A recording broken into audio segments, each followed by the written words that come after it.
Now I want to pick up some good news. This morning, Queensland Opposition Leader David Crisafulli announced his party no longer supports the Labor government's proposed treaty laws, saying that the path to treaty will only create further division.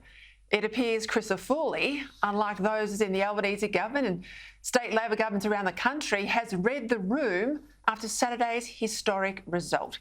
Here's what the Premier had to say today.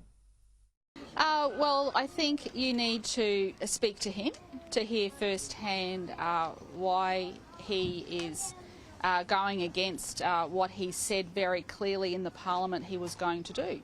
Well, the next stage is truth-telling, and that's a 3 to 4 year process, and that's something that was voted on a bipartisan manner in the Queensland Parliament. And I urge you to go and look at all of the statements and the comments that were made in the speeches up in Cairns.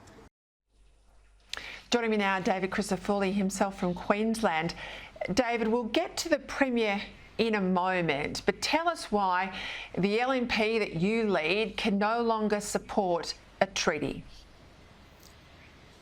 Peter, because when Queenslanders speak, leaders should listen, and Queenslanders spoke, and I can tell you I heard them.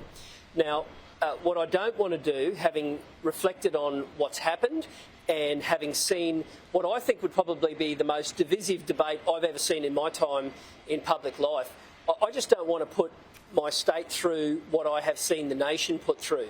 Now, you mentioned the Albanese government.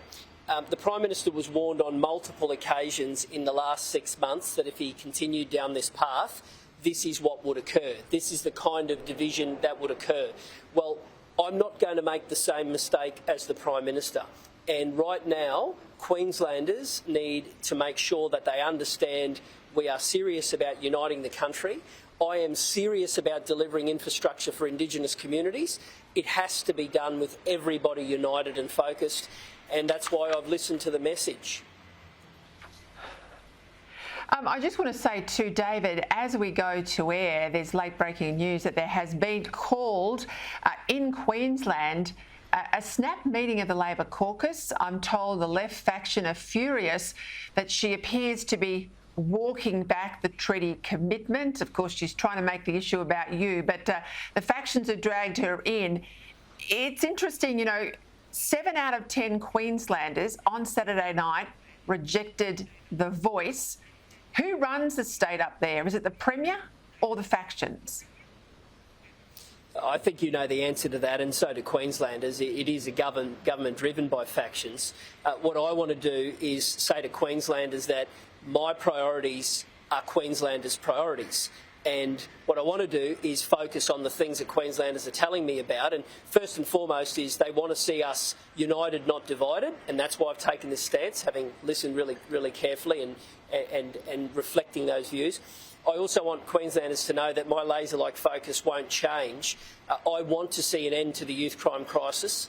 I want to see an end to the housing crisis, the health crisis and the cost of living crisis. All of those things are magnified here in Queensland because the government has been so racked with chaos and crisis, because there is the infighting, because there is that factional warlords. And what's going on in the caucus of the Labor Party has no interest for me. I want Queenslanders to know that my focus is on the things that matter to them and their families, and their priorities are my priorities. In Canberra, Jacinta Price has called for a royal commission into child sexual abuse in remote Indigenous communities. Queensland, of course, has a number of those communities. Do you support a royal commission?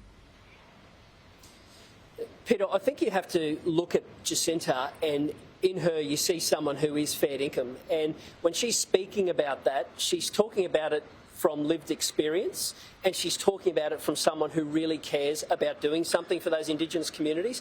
And I put Peter Dutton in the same camp, someone who is a person of great morals. So when they say something like that, I listen.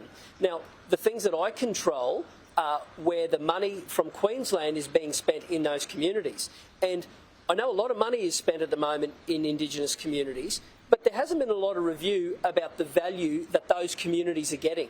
Now, part of this process I want to do is shine a light on the dysfunctionality and the fact that in many cases, we are seeing housing rates go backwards, education rates go backwards, home ownership isn't an option, and we've got to get fair income about this. So my focus is on no division, and this process would have delivered that. So we're being really, really firm and saying we're not going to make the same mistake as Mr Albanese. But I can tell you something, we are not going to allow the unfettered expenditure from other groups that are coming into these communities and not delivering for the people on the ground.